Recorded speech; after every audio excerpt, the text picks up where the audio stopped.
the accountant who took down a corrupt city. They buried millions in a stray debt no one was meant to notice. Tonight, the city ledger finally breathes and names who fed on it.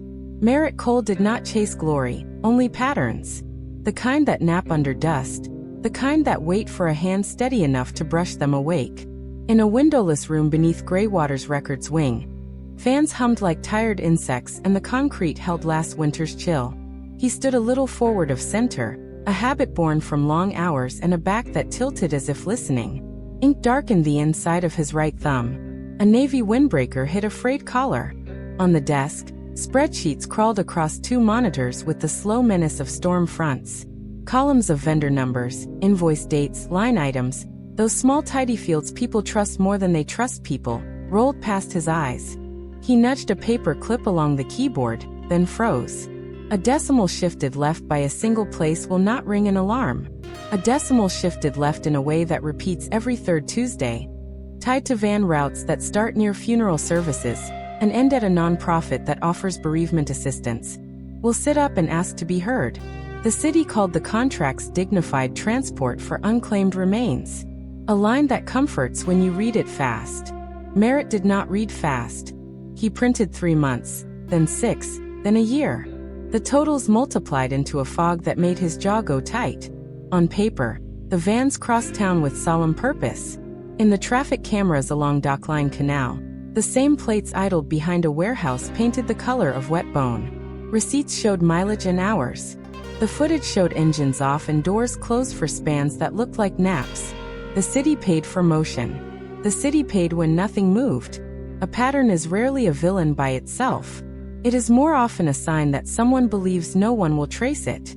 He checked vendor ID strings, watched how a single transposed digit spawned duplicate profiles, each assigned to a different contact with the same office chair and the same potted fern. Addresses clustered around a charity with an easy name, Hearthline Recovery, where leaflets at the counter promised gentle help in heavy times. The charity reported the same 3 vans year after year. Insurance records listed 5. Merritt did not like dramatic leaps. He took the small stairs. Cross-referenced plate readers. Matched toll pings with purchase orders. Found that the 5 vans were one van with many names, and a 6th that appeared only when midnight ate the sidewalks. That night he left the building late. Streetlight pooled in the cracked asphalt like weak tea. He bought a stale pie from an all-night window and ate it with the detachment of a person taking notes. A woman nearby recorded into a phone with a voice that could peel paint. He knew her face from a blog that made city staff wince. Seraphine Park favored denim with a stitched swallow on the shoulder, and a thermos that seemed welded to her hand. She watched people the way a hawk watches fence lines. She talked in short sentences that felt like verdicts, and the ring on her index finger clicked softly against tablet glass when she thought. She had once filed court copy that emptied a council chamber. She now podcast from a rented studio, more free and more broke. She had written about the city's contract hive for years. She had circled Hearthline without enough heat to melt it. She saw the printouts under Merritt's arm, and curiosity drew a line between them. He did not break rules in bright ways, but he understood that good cities do not clean themselves. He slid an index of plates across a diner table the next noon, and kept his eyes on the salt shaker, as if it might confess. They did not trade trust. They traded work. She took the list and promised an ear on the loading bays along Weaver Street. He returned to the basement and tried not to think about the deputy mayor whose campaign coffers fattened every quarter from donors who wore the same smile in every brochure. Greywater liked to say it was growing. Construction cranes made careful circles above the riverfront. A soccer park rose across from a shuttered mill. Families walked dogs along rails where trains no longer sang. Growth hid rot. Rot loved cover. Merritt's next find was smaller than a thumbprint and heavier than an oath. Labor codes on the invoices used a series that belonged to medical waste disposal, not dignified transport. Someone had borrowed the wrong mask. He sent a public records request for a month of van dispatch logs and received a file so polished it squeaked. The logs showed compassion by the hour. The cameras showed something else. The vans did not leave the warehouse on days the logs said they crossed the city twice. The charity billed for grief and drove air. He mapped every entry, then mapped the gaps, then the names that signed off on both. One kept repeating, Corbin Hale, a name that smiled from bus benches and ribbon cuttings, a hand on every elbow of ceremony. That name signed approvals as if they were birthday cards. Seraphine texted coordinates at dawn 3 days later. She had watched a van with mismatched panels receive 3 empty gurneys, then roll 10 meters forward for a photo, then reverse back into shadow. The driver smoked and checked a watch he did not wear. A clipboard rose, a shutter clicked somewhere, and the doors shut. On the city portal, a charge appeared that afternoon for 2 crosstown transfers and overtime. Merritt sat very still in his chair. He did not rage. He wrote down each minute and what it claimed to be. He remembered his mother's phrase for people who cheat with calm hands. Quiet takers. They prefer applause more than cash, but they are practical and will bank both. He had no appetite for scandal theater. He wanted paperwork that could not wriggle. He opened a folder called Tide and saved a copy of the log, the camera stills, the toll data, the vendor strings, the insurance counts. He measured the space between the city that was promised and the city that existed. Once you know that distance, you cannot unknow it. Greywater had paid millions into it, $10 at a time. A dot slipped one place over, a dozen times a week for years. He walked the canal path after work and listened to the city breathe through grates. Barges shouldered the dark water with patience. An egret stood ankle-deep near a drain pipe that coughed at intervals, as if clearing a throat. He counted the seconds between coughs and thought about schedules that never make mistakes, because patterns seldom confess by accident. He thought of the first time numbers misled him. A high school fundraiser had published totals that grew every hour while the donation jars on tables stayed the same. He had found the gimmick in the webpage code then, a refresh loop that doubled a figure with each visit. Adults had laughed it off as enthusiasm. He had not laughed. He had learned which smiles to distrust. In the basement, he rubbed the heel of his hand along the table edge and read back through small, stubborn lines. He checked bond covenants that required competitive bids, and found waivers that arrived on the very days the city reported a storm drill. He checked inventory for medical linens, and found orders for sizes that did not match any facility within city limits. He checked signatures for pen pressure, because the human hand has a rhythm, and fakes forget to breathe. Seraphine sent voice notes that sounded like alleyways. You will want to look at the tax filings that list volunteers who clocked more hours than there are hours. You will want to note the board chair who once served as legal counsel for a staffing firm that quietly won contracts in 2 counties. You will want to see the way their vans avoid intersections with street sensors after midnight. She did not ask if he was sure. She assumed he would proceed because people who notice rarely stop.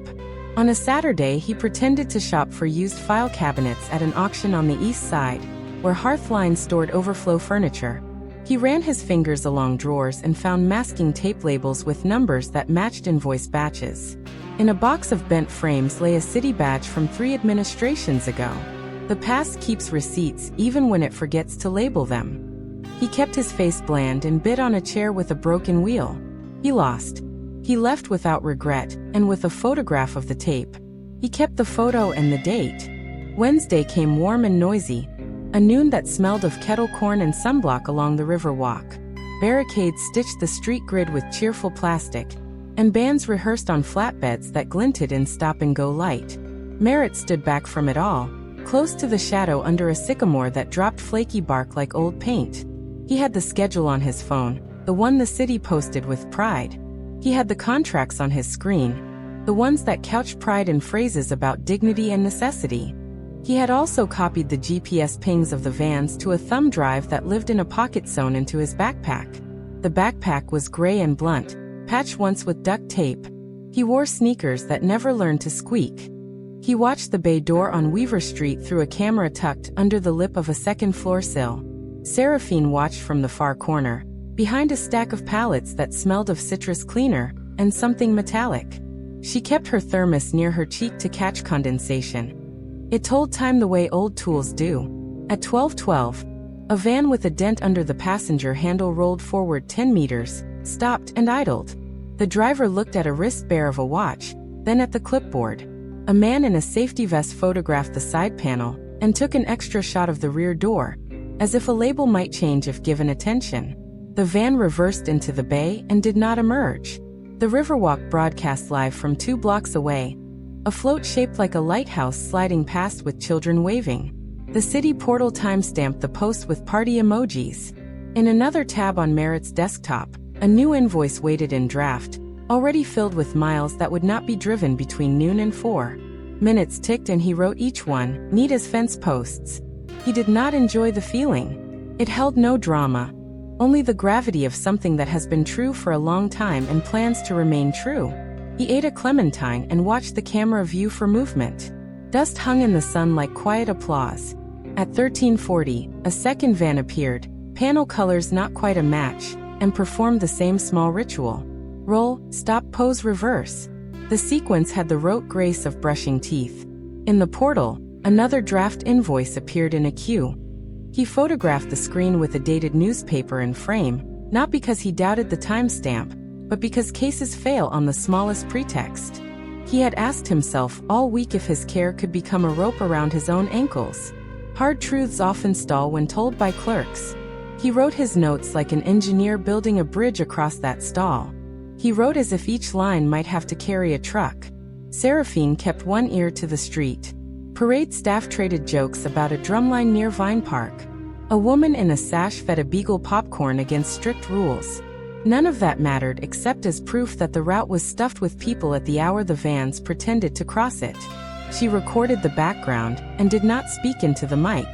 She wanted ambient truth. It tends to age well. At 14:10 a city SUV stopped at the curb, engine ticking. A man with a lanyard bearing the deputy mayor's crest walked inside the warehouse. He stayed 20 minutes. He left without touching a thing. The camera saw him scan for eyes, the way men do when they think a street can forget. Streets remember if given help. By 15:58 the parade turned past the old mill. Streamers clung to gutters like seaweed after a storm. Children steered parents toward a booth where a vendor sold lemonade that tasted of hose. Merritt watched the second hand and waited until 16 sharp. He refreshed the portal. 2 invoices, submitted at 16:01, each claiming mileage through intersections that had been sealed by cheerful volunteers in bright vests.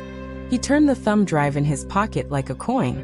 The case had enough weight to sit upright for a while. Not forever. He would need internal email that described the staging as an accepted convenience. He would need a voice that told him where the approvals began. Voices are skittish, they prefer shadows. That night, while gray water rinsed party glitter into storm drains, he wrote a memo for the controller that felt like scraping barnacles off a hull. He kept names to the ones he could prove, and kept tone dry as the documents. He attached the logs, the stills, the toll mismatches, the dot that traveled left. He pressed send and felt the fatigue that follows a sprint in place. A day later the memo leaked. Of course it did. A paragraph appeared on a neighborhood site that misread half the terms and drew the correct conclusion anyway. Someone had been billing the city for trips that did not occur. Seraphine did not claim the leak and did not deny it to herself. She recorded a careful episode that never said more than she could show. Her listener count spiked. The deputy mayor's office issued a sentence about ongoing reviews. The charity posted a hymn of service on its homepage and asked for patience from donors. Their inboxes filled with nonsense and with gold. A driver sent a note that said the vans rolled when a certain light at the corner went out, and that the light always went out when the man with the lanyard visited. A janitor at the clinic wrote that the suite with the ghost number housed boxes labeled with a holding company name, and that the boxes never moved because they were already in the right place. Merritt read and sorted. He did not chase everything. He built a spine and arranged ribs. He met a retired auditor at a diner who explained how duplicated vendor profiles shift under a green flag that looks like a typo. He met a young volunteer who had counted barricades and could testify to where trucks did not go. He stacked detail on detail until the table felt crowded. Corbin Hale finally spoke through a spokesperson who liked verbs that slide. Administrative adjustments. Standard practice. Legacy systems. The phrases sounded like drifting fog. You can walk through fog. You cannot live there long. Seraphine pulled property records on the warehouse and found that the owner's trust shared a mailing address with an event company that had handled the deputy mayor's last fundraiser. Greywater's council announced a special session on contracts with dignified transport providers. It scheduled public comment and asked for civility. Civility arrives when invited. Truth only attends when it can bring proof. Merritt copied the thumb drive to 2 more drives, sealed each in a kitchen bag, labeled them with a black marker, and left one with a cousin who repaired refrigerators for a living. He did not tell the cousin what it held. He told himself that good cities are not built by heroes. They are built by stubborn clerks and neighbors with good shoes. The night before the session, a windstorm knocked branches against windows across the north side. In the warehouse district, a transformer popped and the alley drowned in green light, then black. The street camera went dead for 15 minutes and woke to a bay door half open. Inside, a forklift sat at an angle, and a pallet had shifted. On the pavement lay a ledger bound in canvas that had drunk water and swelled. Seraphine was there before dawn. She did not touch the ledger. She filmed its swollen spine and the waterline licking toward the ink. She filmed a shoe print that overlapped the puddle and pointed toward the alley. She filmed the empty bracket where a small security recorder had hung. She took only the list of model numbers off a sticker and the serial engraved on the bracket's foot. Merritt met her at a coffee window and stared at the steam twisting off the lid of a paper cup that burned his fingers through the sleeve. He listened while she described what the camera had missed and what the water had shown. He thought of the dot again like lint, and how a city can trip on it for years before standing. The special session began with a split room and a dry gavel. Greywater's chamber seats did their familiar creak as neighbors, staffers, and people who like microphones slid into place. The controller laid out a patient ladder of facts. The city attorney sat with a face like a locked drawer. The deputy mayor stared ahead at a spot that might have been a flagpole or a memory of one. Merritt counted breaths and did not count faces. He had already decided he did not want to star in anyone's movie. He had done what he could by building something that could stand on its own legs without him.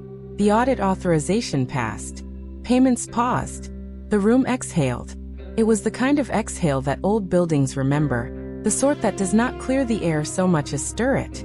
Seraphine left early to sit by the loading bays with a fresh battery pack and a recorder set to pull the lazy tick of a forklift far away.